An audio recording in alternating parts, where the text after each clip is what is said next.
ओम शांति। 12 फरवरी 2026 के बाबा के मधुर महावाक्य। बाबा कहते, मीठे बच्चे, ये क़यामत का समय है। रावण ने सबको कब्र दाखिल कर दिया है। बाप आए हैं अमृत वर्षा कर साथ ले जाने। ये क़यामत का समय है। रावण ने सबको कब्र दाखिल कर दिया है। बाप आए हैं अमृत वर्षा कर साथ ले जाने। प्रश्न, शिव बाबा को भोला भंडारी भी कहा जाता है, क्यों? शिव बाबा को भोला भंडारी भी कहा जाता है, क्यों? उत्तर, क्योंकि शिव भोलानाथ जब आते हैं तो गणकाएं, अहलाएं, कुब्जाओं का भी कल्याण कर उन्हें विश्व का मालिक बना देते हैं। आते भी देखो पते दुनिया और पते शरीर में है, तो भोला हुआ ना। भोले बाप का डायरेक्शन है, मीठे बच्चे अब अमृत पियो, विकारों रूपी विष को छोड़ दो। गीत, दूर देश का रहने वाला आया देश पर आए। ओम शांति। रूहानी बच्चों ने गीत सुना, अर्थात रूहों ने इस शरीर के कान कर्म इंद्रियों द्वारा गीत सुना। दूर देश के मुसाफिर आते हैं, तुम भी मुसाफिर हो ना। जो भी मनुष्य आत्मा है वह सब मुसाफिर है। आत्मा का कोई भी घर नहीं है। आत्मा है निराकार। निराकारी दुनिया में रहने वाली निराकारी आत्मा है। उसको कहा जाता है निराकारी आत्माओं का घर। देश व लोक, इनको जीव आत्माओं का देश कहा जाता है। वह है आत्मा का देश। फिर आत्मा यहाँ आकर शरीर में जब प्रवेश करती है तो निराकार से साकार बन जाती है। ऐसे नहीं कि आत्मा का कोई रूप नहीं है, रूप भी जरूर है, नाम भी है। इतनी छोटी आत्मा कितना पाठ बजाती है। इस शरीर द्वारा हर एक आत्मा में पाठ बजाने का कितना रिकॉर्ड भरा हुआ है। रिकॉर्ड एक बार भर जाता है तो फिर कितनी बारी रिपीट करो वही चलेगा। वैसे आत्मा भी इस शरीर के अंदर 84 जन्मों का पाठ भरा हुआ है। जैसे बाप निराकार है वैसे आत्मा भी निराकार है। कहाँ कहाँ शास्त्रों में लिख दिया है वह नाम रूप से न्यारा है, परंतु नाम रूप से न्यारी कोई वस्तु होती नहीं। आकाश का भी नाम है, धरती का भी नाम है, छोटी से छोटी चीज का भी नाम है। बिगर नाम कोई चीज होती नहीं। मनुष्य कहते हैं परम पिता परमात्मा। अब दूर देश में तो सब आत्मा रहती हैं। ये साकार देश है। इसमें भी दो का राज्य चलता है, राम राज्य और रावण राज्य। आधा कलब है राम राज्य, आधा कलब है रावण राज्य। बाप कभी बच्चों के लिए दुख का राज्य थोड़ी बनाएंगे। कहते हैं ईश्वर ही दुख सुख देते हैं। बाप समझाते हैं मैं कभी बच्चों को दुख नहीं देता हूँ। मेरा नाम ही है दुख हरता सुख करता। ये मनुष्यों की भूल है। ईश्वर कभी दुख नहीं देते हैं। इस समय है ही दुख दाम। आधा कल्प रावण राज्य में दुख ही दुख मिलता, सुख की रीति नहीं है। सुख धाम में फिर दुख होता नहीं। बाप स्वर्ग की रचना रचते, अभी तुम हो संगम पर। इनको नई दुनिया को कोई नहीं कहेंगे। नई दुनिया का नाम ही है सतयुग। वही फिर पुरानी होती तो उनको कलयुग कहा जाता। नई चीज अच्छी और पुरानी चीज खराब दिखाई देती है तो पुरानी चीज को खत्म किया जाता है। बाप कहते हैं मनुष्य विकारों को सुख समझते हैं, गाते भी हैं अमर शोर विष काहे को खाए। फिर कहते हैं तेरे भाने सबका भला। आप जो आकर कहेंगे उसमें भला होगा ना, नहीं तो रावण राज्य में मनुष्य बुरा काम ही करेंगे। ये तो अब बच्चों को पता पड़ा है। गुरु नानक को भी 500 वर्ष हुए हैं। फिर कब आएंगे तो कहेंगे उनकी आत्मा तो ज्योति जो समा गई। आएंगे फिर कैसे? तुम कहेंगे आज से 4500 वर्ष बाद फिर गुरु नानक आएंगे। तुम्हारी बुद्धि में सारे वर्ल्ड की हिस्ट्री ज्योग्राफी चक्कर लगाती रहती है। इस समय सब तमो प्रधान है। इनकी क़यामत का समय कहा जाता है। सभी मनुष्य जैसे कि मरे पड़े हैं, सबकी जोत उजाई हुई है। बाप आते हैं सबको जगाने। बच्चे जो काम चिता पर बैठ भस्म हो गए हैं उन्हों को अमृत वर्षा से जगाए साथ ले जाएंगे। माया रावण ने विकारों में बिठाए कब्र दाखिल कर दिया है। सभी सो गए हैं। अब बाप ज्ञान अमृत पिलाते हैं। अब ज्ञान अमृत कहाँ और वह पानी कहाँ। सिख लोगों का बड़ा दिन होता है तो बड़े धूमधाम से तालाब को साफ करते हैं, मिट्टी निकालते हैं, इसलिए नाम रखा है अमृतसर, अमृत का तालाब। गुरु नानक ने भी बाप की महिमा की है। खुद कहते हैं एक ओंकार सतनाम, मैं सदा सच बोलने वाला। सत्यनारायण की कथा है ना। मनुष्य भक्ति मार्ग में कितनी कथाएं सुनते आए हैं। अमर कथा, तीजरी की कथा। कहते हैं शंकर ने पार्वती को कथा सुनाई, वह तो सूक्ष्म वदन में रहने वाला, वहां फिर कथा कौन सी सुनाई। ये सब बातें बाप बैठ समझाते हैं कि वास्तव में तुमको अमर कथा सुनाए, अमर लोक में ले जाने मैं आया हूँ। मृत्यु लोक से अमर लोक में ले जाता हूँ। बाकी सूक्ष्म वतन में पार्वती ने क्या दोष किया जो उनको अमर कथा सुनाएंगे। शास्त्रों में तो अनेक कथाएं लिख दी, सत्यनारायण की सच्ची कथा तो है ही नहीं। तुमने कितनी सत्यनारायण की कथा सुनी होगी। फिर सत्यनारायण कोई कोई बनते क्या, फिर गिरते भी जाते। अभी तुम समझते हो हम नर से नारायण, नारी से लक्ष्मी बनते हैं। यह है अमर लोक में जाने के लिए सच्चे सत्यनारायण की कथा, तीजरी की कथा। तुम आत्माओं को ज्ञान का तीसरा नेत्र मिला है। बाप समझाते हैं तुम ही गुलगुल पूज्य थे, फिर 84 जन्मों के बाद तुम ही पुजारी बने, इसलिए गाया जाता आप पे पूज्य, आप पे पुजारी। बाप कहते हैं मैं तो सदा पूज्य हूँ, तुमको आकर पुजारी से पूज्य बनाता हूँ। ये है पतित दुनिया। सतयुग में पूज्य पावन मनुष्य, इस समय है पुजारी पतित मनुष्य। साधु संत गाते रहते हैं पतित पावन सीताराम। ये अक्षर है राइट। सब सीताएं उस राम को याद करती, कहते हैं हे राम आकर के हमको पावन बनाओ। सब भक्तनियां पुकारती हैं, आत्मा पुकारती है हे राम। गांधी जी भी गीता सुनाकर पूरी करते थे तो कहते थे हे पतित पावन सीताराम। अभी तुम जानते हो गीता को श्री कृष्ण ने नहीं सुनाई। बाबा कहते हैं गीता का भगवान शिव है, ना कि श्री कृष्ण। पहले पूछो गीता का भगवान किसको कहा जाता है। भगवान निराकार को ही कहेंगे, वे साकार को। श्री कृष्ण तो है साकार, शिव है निराकार। वैसे इस तन का लोन लेते, बाकी माता के गर्भ से जन्म नहीं लेते। शिव को शरीर है ही नहीं, यहाँ इस मृत्यु लोक में स्थूल शरीर है। बाप आकर के सच्चे सत्यनारायण की कथा सुनाते हैं। बाप की महिमा है पतित पावन, सर्व का सदगति दाता, लिबरेटर, दुख हरता, सुख करता। अच्छा सुख कहाँ होता है, यहाँ नहीं हो सकता।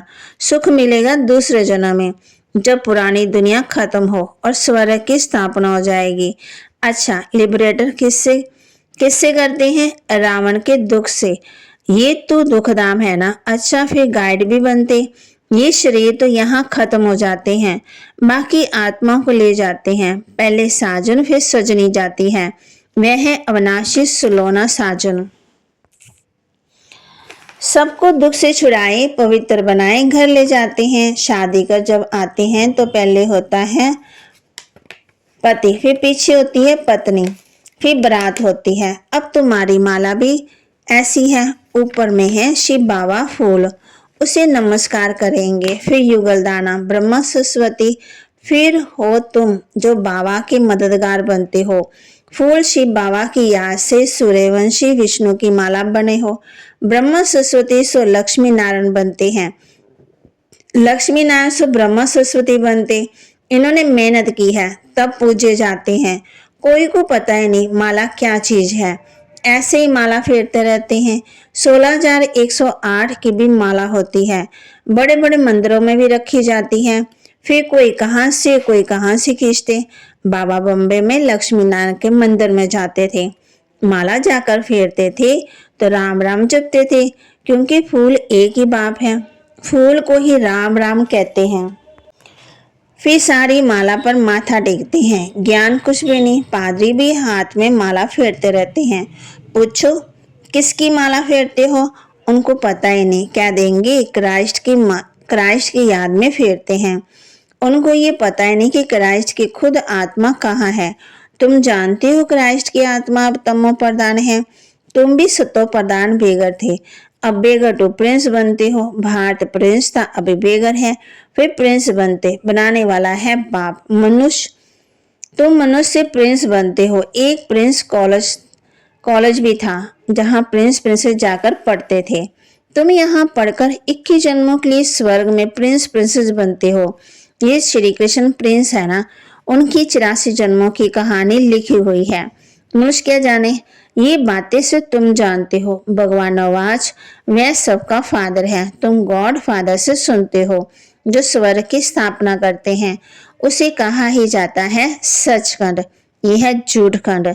सचखंड तो बाप स्थापन करेंगे, झूठखंड रावण स्थापन करते, रावण का रूप बनाते, अर्थ कुछ नहीं समझते। किसी को पता ही नहीं है कि आखिर भी रावण है कौन।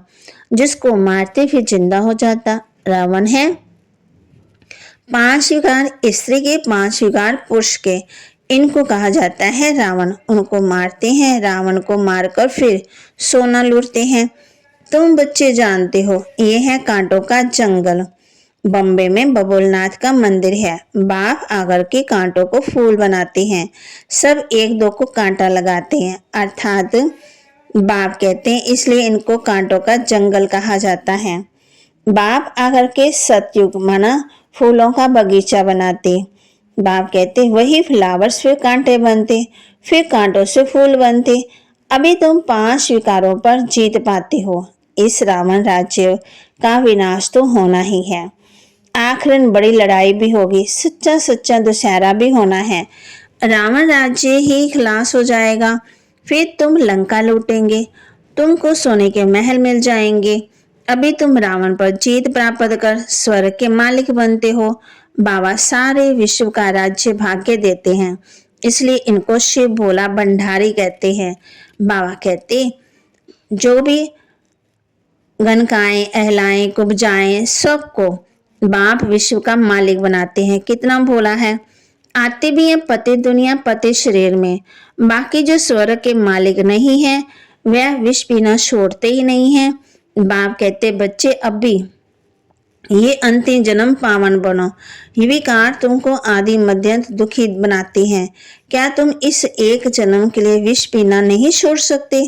मैं तुमको अमृत पिलाए अमर बनाता हूँ, फिर भी तुम पवित्र नहीं बनते हो। बाप कहते हैं विकारों के बिगड़ सिगरेट शराब बिगड़ रह नहीं सकते हो।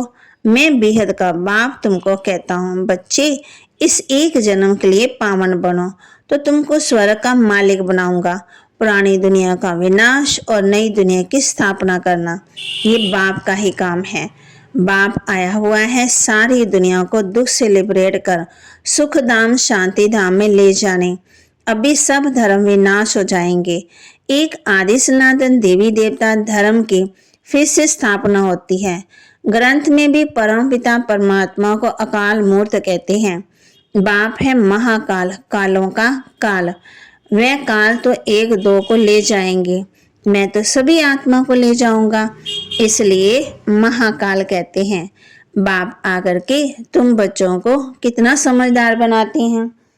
अच्छा, मीठे मीठे सिक्के लदे बच्चों प्रति माता पिता बाप दादा का याद प्यार और गुड मॉर्निंग।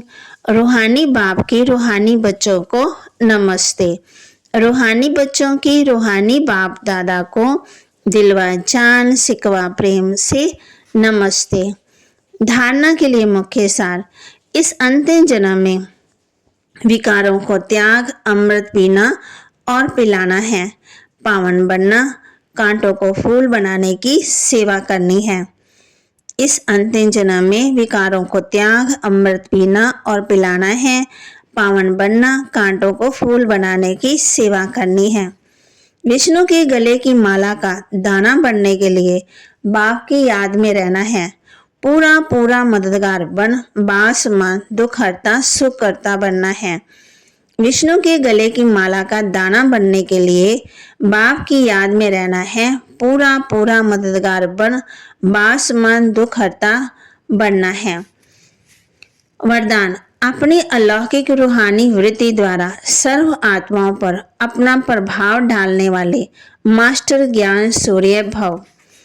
अपनी अलौकिक रूहानी वृत्ति द्वारा सर्व आत्माओं पर अपना प्रभाव डालने वाले मास्टर ज्ञान सूर्य भव। जैसे कोई आकर्षण करने वाली चीज आसपास वालों को अपनी तरफ आकर्षित करती है, सभी का अटेंशन जाता है, वैसे जब आपकी वृत्ति अल्लाह की रूहानियत वाली होगी तो आपका प्रभाव अनेक आत्माओं पर स्वतः ही पड़ेगा। अलौकिक वृत्ति अर्थात न्यारे और प्यारेपन की स्थिति स्वतः ही अनेक आत्माओं को आकर्षित करती है। ऐसी अलौकिक शक्तिशाली आत्माएं मास्टर ज्ञान सूर्य बन अपना प्रकाश चारों ओर फैलाती है। स्लोगन, सदा सम्मान की सीट पर स्थित रहो तो सर्व शक्तियां आपका आर्डर मानती रहेंगी। सदा सम्मान की सीट पर स्थित रहो तो सर्व शक्तियां आपका आर्डर मानती रहेंगी।